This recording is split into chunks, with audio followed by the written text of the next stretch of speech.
بەناوی خوای گەورە و میرەبان خۆشەویستان لە هەر جێگاکان سڵاوتان لێبێت من ئیبراهیم زیادم پێ خۆشحاڵم جارێکی دیکەش لە پرۆگرامی مایکی ڕەمەزان بە خزمەتی وەی عەزیز و خۆشەویست شادەمەوە. ئەمڕۆ دەربارەی سەرفترا ڕاو بۆچوونی بەشە لە وڵاتیانی شاری هەولێر وەردەگرم. فەرمون بێکەوە با بزانم ئەوان ڕاو سەرنجیان چییە لە سەرفترا لەگەڵمان نابن.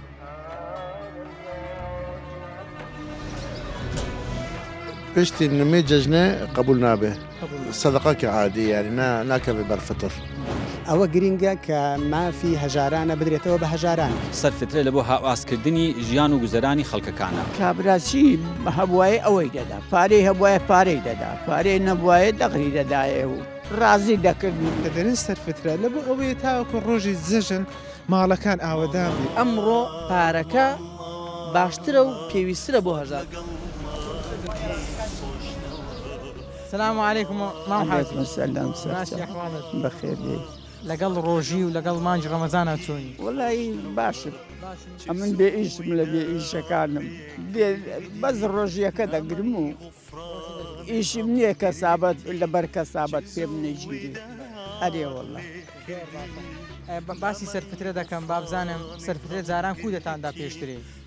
جاران لەگەر جاران ڕۆیشت بە مامۆستا بدێ. چۆن سەرفترەتان دەدات؟ سەرفترە وەڵا هەدەجار سێ سەر دوو سەر بە هەزار بوو پارەکەم بوو ئەوە لەگەر پارەیە و لەگەر وەختە. گەنمتان دەدا برنجتان دەدا هەر پارەتان دەدا؟ کابراسی هەبوایە ئەوەی دەدا، پارەی هەبوایە پارەی دەدا، پارەی نەبوایە دەغری دەدایە و ڕازی دەکرد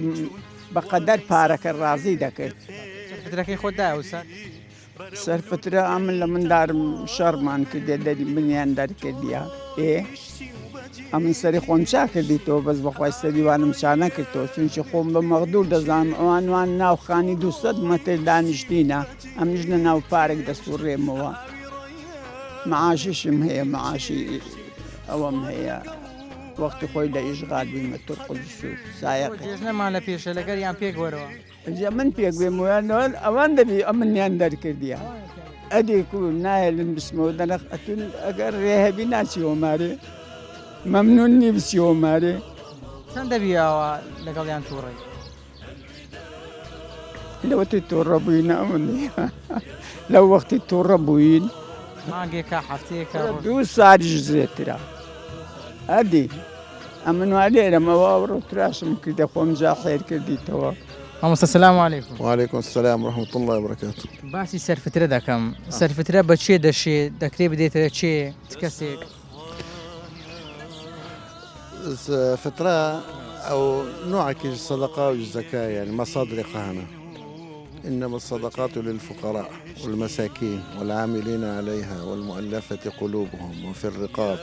والغارمين وفي سبيل الله وابن السبيل فريضة من الله والله عليم حكيم. أما مصارف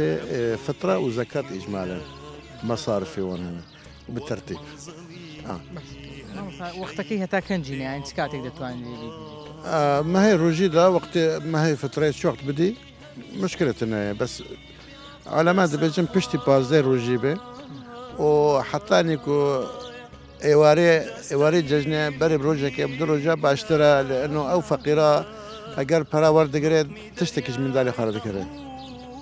وزياده واجب دبي زياده تاكيد دبي سبي ججنه بياني ججنه لانه بياني ججن كوتاي دي لانه بشتي نمي ججنه قبول نابه صدقه كعادي يعني ناكل بالفطر. زكاة الفطر بري قديما براكيمون قنم دان جهاد دان موج دان خرمات دان اشياء دان حتى هناك مذاهب دبيت عين بدي يعني خرمة وقنم تشتوني بدي مذهب حنفي دبيت برا بدي اشياء باشترى لانه هذا في زماني مثلا ها فقيره كهرة 6 كيلو قنم وجهها بدي وشبكي زرار جبكي يعني بس اعطيته براد ديك او برانا بحاجتي خاي مطلوب شجرة او ذكره.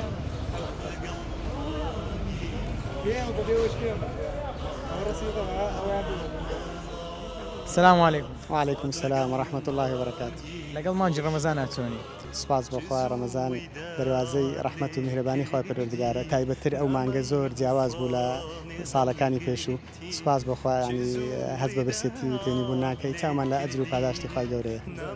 خی گەور لێت قبولکە ئەمڕۆ باش باسی سەرفترە دەکەم سەرفترە سوودی چیە و بۆچی دانراوە بەڵێ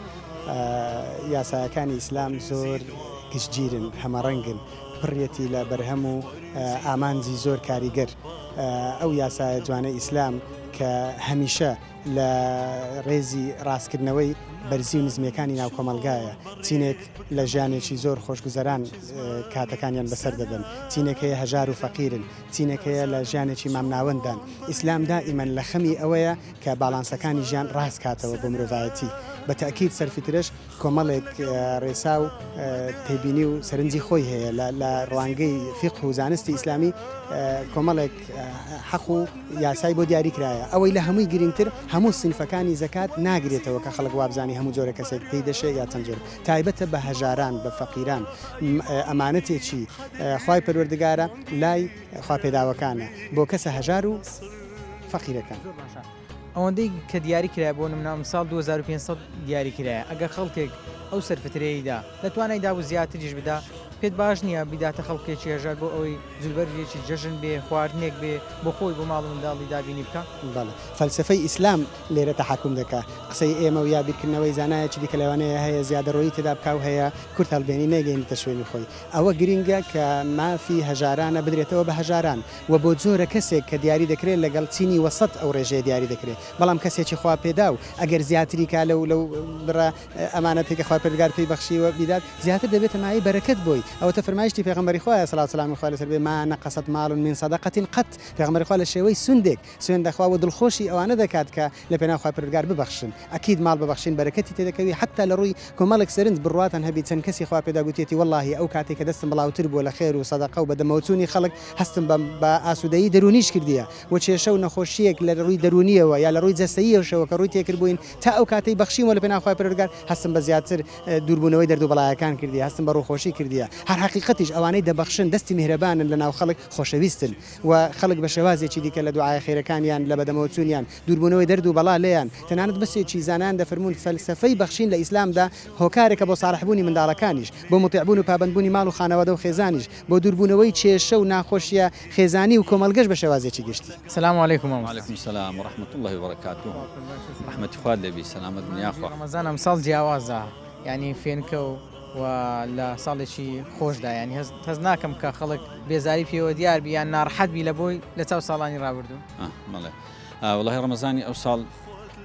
ڕەمەزانێکی مام ناوەند و خۆشە خەڵک هەست بە تێنێتی و برسێتی ناکە ئەگەر ئەو ژیانە گوزەرانی خەڵک هەندێک لایەنی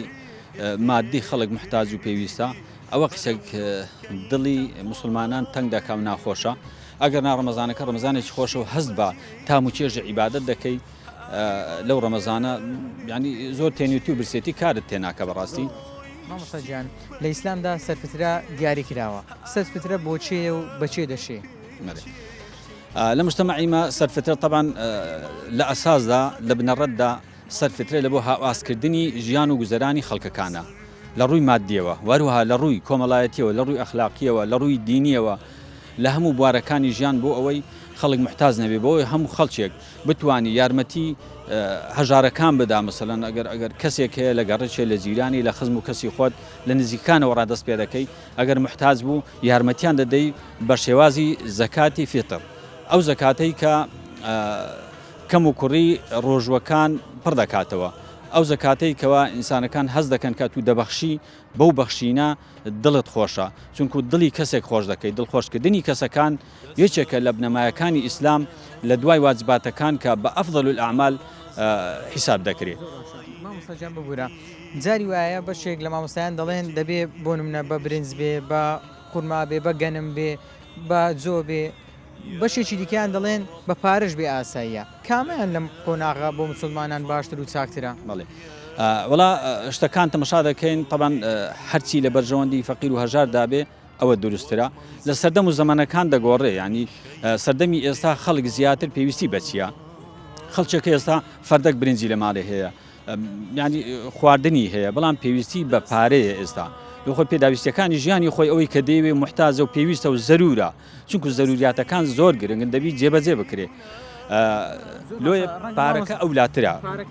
بەڵێ ڕەنگە بۆ نمونە ئەوەی وەکو خۆت باست کرد لە ماڵەوە برنجی هەبێ بەڵام منداڵەکەی داوای لێ بکە کە جلوبەرجێکی لە بۆ بکڕێ نەیبێت لە بۆی بکڕیتن بەڵێ فعلا لەبەرەوەی لە ئەو سەردەمی ئێستا پارەکە ئەولاتر و چاکترە خۆ بە هەر جهتێکی چ پارە بێت چ خواردن و خۆراک بی بدرێت دروستە بەڵام لە بۆ ئەوڕە تەماشا دەکەین لە واقعی ئەوڕۆ چ لە بەرژەوەندی هەژارandایە زیاتر بەرژەوەندی هەژاران ڕەچاو دەکرێت ئیسلام چاوی لەسەر هەژارانە کە خەڵک محتاج نەبێ ئیسلام بۆەوەی هاتێکەوە خەڵکەکان بەختەوەر بکە ژیانێکی خۆش بگوزارێنن لە ئەوە نەهاتێ زوڵ مستەم و نادادی بربڵاو بێ و خەڵکیش ینی کەس نەبێ یارمەتی وەزعەکە بداتن و بە بەخشین بێ بە پارە بێ بە مادی و معنەوی دەبێ لە یارمەتی دەری یەکتر دابێ پشتی نمێ جەژنێ قبول نابێ سەدەقەکە عادی یعنی ناکەوێ بەرفتر ئەوە گرینگە کە مافی هەژارانە بدرێتەوە بە هەژاران سەرفترە لە بۆ هاواسکردنی ژیان و گوزەرانی خەڵکەکانە کابراچی هەبوایە ئەوەی دەدا پارەی هەبوایە پارەی دەدا پارەی نەبوایە دەقری دەدایە و ڕازی دەکردین کە دەرێت سەرفترە لە بۆ ئەوەیە تاوەکو ڕۆژی زەژن ماڵەکان ئاوەدان بێت ئەمڕۆ پارەکە باشترە و پێویسترە بۆ هەژار ئەمڕۆ باسی سەرفترە دەکەم بابزانم چێ دەبێت سەرفترە بداتن بسم الله الرحمن الرحيم الله طبعا همو او كساني كوا خواهی پەروەردگار ڕۆحی بەبەردا کردووە و لە سینی مسلمانان ئەگەر هاتو تەمەنی هەبێت تەمەنی نەبێت تەنانەت عولەما دەفەرمون ئەگەر لە نەو مانجی ڕەمەزان یعنی ئاخر ڕۆژەکانی بێتن منداڵێک لە دایک بێ ئەوش لە سەرەتی کەوا سەرفترە بدە کەواتە بە شێوەیەکی گشتی لە نێو خێزانەکان هەموو ئەندامانەکانی خێزان کەوا مسلمانن سەرفتریان سەروازبەکەوە بیبەخشن بە هەژاران کاتەکەی چ کاتێکە طبعا علەما تێیدا ڕای جیاوازیان هەیە خلافیان هەیە ئەگەر شتەکە بکەمە فقی لە مەزهەبی ئیمامی ئەبوو حەنیفە هەر لە یەکەم ڕۆژی مانجی ڕەمەزانەوە تەنانەت هەندێک چند ڕەیان وایە ناو مەزهەبی ئیمامی ئەبوو حەنیفە پێش مانجی ڕەمەزانش دەتوانی بیدەن ئێمە وەکو شافعی هەر لە سەرەتای مانجی ڕەمەزانەوە عادەتش ئەو هالێکەوە لە پاش 15 ڕەمەزان مەزهەبی ئیمامی ئەحمەد کەوا حەنابیلەی پێدەرن 28 و 29 یعنی دوو ڕۆژ بەر لەوەی کەوا جەژن بێت لەبەر ئەوەی فەلسەفە و حکمەتی زەکاتی فتر یاخود کە دەرین سەرفترە لە بۆ ئەوەیە تاوەکو ڕۆژی جەژن ماڵەکان ئاوەدان بی مسلمان دایم عزەتی خۆی بەدیار بکە هەموو کاتێک ئەو هایەکەوە هەژاری شتێکی خراپە شتێکی ناخۆش ئینسان دڵی پێتون دەبیتن وەنیا کاتێکەوە سەرفترە دەدرێت کە دەرین جەژن عنی دڵخۆشی کەواتە باشترین کات لە بۆ سەرفترە ئەوەیە دوو ڕۆژ بەر لە ڕۆژی جەژن سەرفترە بدرێت بۆ ئەوی ماڵەکان ئاوەدان بێت دەستە جەمعی مسلمانان کۆمەڵی مسلمانان خێزانەکان بە شێوەیەکی گشتی هەر هەمیان دڵیان خۆش بێت بە یەک چاو بە یەک نەفەس بە یەک ڕوحیەت بێنە نێو شەقام و بێنە نێو کۆمەلگا بە درێژ خۆشەوە نەو کوماڵێک هەژار بنان نەبێت بیخوات براکەی دیکەشی جیرانەکەی خێزانەکەشی تێر بێتن سپاس و ستایش بەخوای پەروەردگار بەڕاستی مانگێکی زۆر خۆشە الحەمدولله کاتەکانمان زۆر بەباشی تەرخان کردو بۆ ئەو مانگە پیرۆزە و لە خزمەتی قورئان و لە خزمەتی مسلمانان و لە خزمەتی مزگەوت و نوێژەکانمانن الحەمدولله و تەراویح و شەوان زیندوکردنەوەی شەوانی قدر لەگەڵ هەموو ئەوانەیە خەریکین و مانگێکی زۆر خۆشە خوای پەروەردگار لە مسلمانانی تێک نەدا و بیکاتەوە کاری لێخۆشبوونیان لەم مانگەدا ئامین ئەجمعین ئەمڕۆ باسی سەرفترە دەکەم با بزانم سەرفترە چییە و بۆچێیە و دەبێت چێ سەرفترە بدات سەرفترە وەکو پێغەمبەری خوا عەلەیهی السەڵات وەسەلام فەرمێ سەرفترە بریتیە لە پێدانی بەشێک لە خواردن یاخود لە هاو ئاستەکەی لە پارە بە کەسێک کەوا شایستەیەتی بە کەسێک کەوا پێویستێتی ئەو کەسێک کەوا زەکاتی فیتری لەسەر سەرفترەی لەسەرە وەکو کوردەواری خۆمان ئەڵێن بریتیە لە هەر کەسێک کە مسلمان بێت و هەروەها مالەزەمەه و هەروەها ئەوانەی کەوا لە ژێردەستیان بۆ نمونە وەکو خێزانی وەکو مناڵەکانی یاخود وەکو ئەگەر لە سەردەمی کۆنا وەکو ئەو بەندانی کەوا لە ژێردەستیان ونەکە ئەمڕۆ نەماوە هەموو ئەوانە پێویستە لەسەر ئەو کەسی کەوا سەرپەرشتیان دەکات سەرفترەیان بدات سەرفترێش بریتیە لە چی و بەچێ ئەدرێت وەکو پێغەمبەری خوا عەلەیهی السەڵات وەسەلام ئەفەرمێت سەرفترە بریتیە لە پێدانی ساعێک لە خورما یاخود لە ساوەر یاخود لە مێوژ بۆچێ پێغەمبەری خوا عليه الصلاة والسلام فەرمێ طعمة للمساكين خواردنێکە بۆ کەسانی هەژار بۆ ئەو کەسانی کەوە پێویستیان پێێتی واتە ئێمە 6 سنفمان هەیە لە سنفی زەکاتە بە هەمویان ناشێت بەڵکو بە سنفێکی دیاریکراو ئەشێ لای زۆرینەی زانایان ڕەئیان وایە بە 2 سنف ئەشێت بە فوقەڕا بەوانەی کەوا هەژارن و نانی شەویان نییە بە کوردانی خۆمان ئەڵێن یاخود والمەساکین وەکو حەدیثەکەی فەرمێت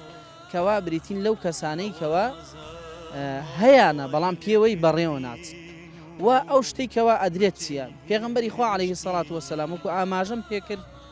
پێغەمبەر صلی الله عليه وسلم فەرمێ بریتیە لە خواردن لە سەردەمی پێغەمبەری خوا صلی الله عليه وسلم بەڵام لە دواترە ئەثەری زۆرمان هەیە لە هاوڵان لە تابعین کەوا بە غەیری خواردنیش داویانە وەکو پێویستی بۆ نمونە معاذی کوڕی جەبەل کاتێکەوە لە یەمەن بوو قماشی ناردەوە لە سەردەمی عومەری کوڕی خەتابە وەکو زەکاتی فیتر باشە وەروەها عومەری کوڕی عەبدولعەزیز ڕەزا و ڕەحمەتی خوای لێبێ ئەویش لە سەردەمی خۆیان بەدەلەکەی وەرگرتووە نەوەکو خواردنەکە خودی خواردنەکە وەلای زانایانیش جێی خلافە من پێم وانەیەکەوە ئەو خلافە گەورە بکرێتەوە بەڵام بکرێتە مەسلحەتێک وەکو پێغەمبەری خوا عليه الصلاة والسلام فەرمێ طعمة للمساكين خواردنێکە بۆ هەژاران بکرێتە ئەوەی کەوا مەسلحەتە لە بۆ هەژاران کە من پێم وایە ئەمڕۆ پارەکە باشترە و پێویسترە بۆ هەژار چونکە زۆر کەس ئەبینی تۆ برنجێک ئەبا من یعنی وەکو واقعەیەک بۆتان بگێڕمەوە کەسێک وا هەیە 2 کەسن لە ماڵێکە 5 کیلۆ برنج ئەبات بۆ کەسێک باشە ئەم کیلۆی برنج لەوانەیە 2000 پێدابێت کە دەکاتە 10,000 بەڵام ئەو کەسە هەژارە برنجی زۆرە لە ماڵەوە دوای ئەوە تۆ برنجی وشک چی لێ ئەەکەی ئەم برنجە ئەچێ ئەیفرۆشێتەوە لەوانەیە 10,000 کڕدراوێ خۆی ئەچێ ئەیفرۆشەوە بە 7,000 بە 8,000 ئەگەر تۆ 10,000ەکەت بدایە پێ ئەم ماندووبوونەی چ ناکرد وە زیاترە جێگرت دوای ئەوە تەنها برنج تەنها هاوشێوەکانی کەوا باس کراوە لە فەرمودەکەیە تەنها ئەوە پەیوەست نییە کاتەکەی چ کاتێک بدرێ باشە وەکو کاتەکەی وەکو زانایان ئەفەرمون لە دوای 25 مانگی ڕەمەزانە لەو کاتەوە وا باشترە بدرێت و هەروەها ئەو ڕەئیەشەیەکەوە شەوی کۆتایی ڕەمەزان بدرێت بەڵام ئەویشیان حساسیت دروست نەکرێت لە دوای دەڕۆژی کۆتایی مانگی ڕەمەزانەوە بدرێت بەو کەسانەی کەوا هەژارن و بەو کەسانەی کەوا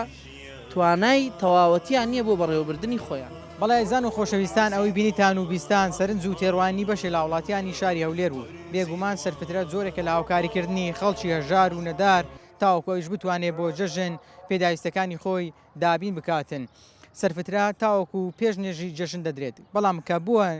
نێژی جەژن ئەو کاتی سەرفترە قبول نابێ و دەبێتە زۆرێک لە سەدەقا بۆیە هەر موسڵمانێک هەموو موسڵمانێک پێویستە سەرفترە بدات و سەرفترەکەی خۆی پێش دەژن یان بیداتە خەڵکێکی هەژار خەڵکێکی مستحق کە پێویستی بەو پارەیە بێت بۆ ئەم ساڵیش 2500 دینار دیاری کراوە بەڵام ئەوەی کە دەوڵەمەندە و ئەوەی کە خوا پێیداوە دەتوانێت زیاتر هاوکاری بکاتن و بڕێک لەو پارەی کە دابین کراوە زیاتر ببەخشێت تاوەکو ئەو خەڵکە هەژارە ئەو خەڵکە فەقیرە سوودی لێ ببینیتن تا پرۆگرامێکی کە بەخواتان دەسپێرم خواتان لەگەڵ